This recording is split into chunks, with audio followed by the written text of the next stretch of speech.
This segment brought to you by Heinen Brothers Ag, farmers helping farmers by offering quality aerial and ground application, fertilizer, ag chemicals, and anhydrous ammonia.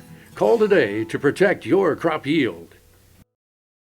The Trade Promotion Authority gives the president the authority to negotiate international trade treaties and bring it back to Congress to vote up or down on it.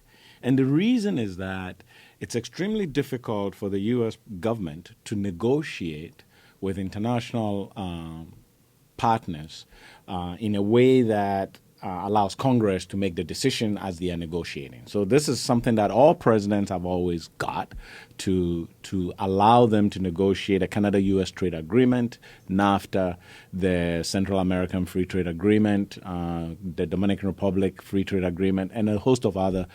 So it was very critical for the president, if he was going to be able to negotiate in good faith, to be able to get this authority from Congress.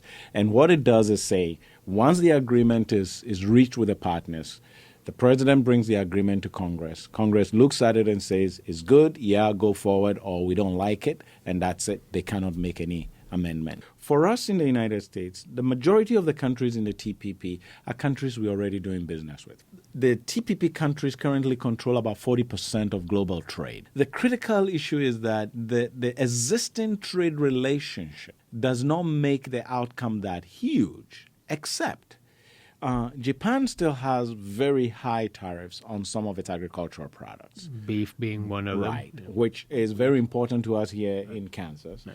You have countries like Vietnam and Malaysia who have some relatively high tariff rate quotas. So their under quota tariffs are low, but once you go over quota, it becomes extremely high on products like corn and soy and feedstock, right? So being able to put this agreement together allows us now to focus on negotiating the reductions and eliminations in those tariff rates, which enhances our competitiveness of our ranchers and farmers.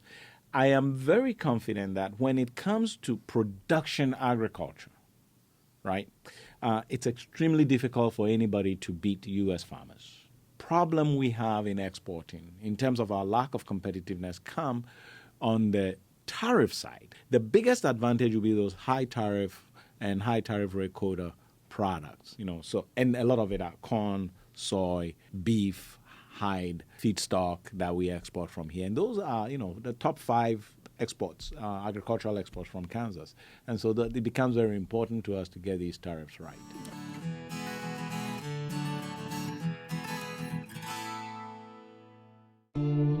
I will take action against herbicide-resistant weeds.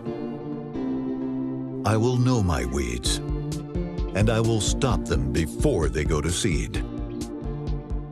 I will do whatever it takes to give my crops the upper hand, and I will use multiple herbicide sites of action because every action counts. I will take action, this time for all time.